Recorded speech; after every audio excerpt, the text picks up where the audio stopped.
Welcome, bakers.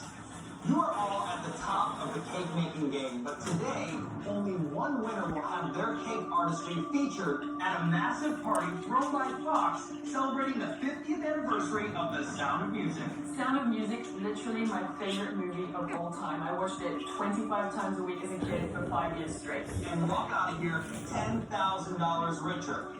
3 of you will move on to the second round, where you will have to wow us with your one-of-a-kind cakes. But to get there, you have to prove yourself in this first taste round we call Batter Up. In one of The Sound of Music's most famous scenes, the Von Trapp children are scared by a thunderstorm. To comfort them, Maria sings about a few of her favorite things, like raindrops on roses and whiskers on kittens. Each of you can be inspired by one of those favorite things and perfectly capture the essence in a mini cake.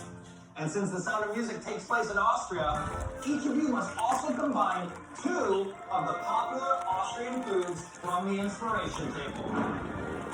We've got black bread, beer, bratwurst, or mustard. When the time is up, the judges will evaluate each one of your cakes on its overall design and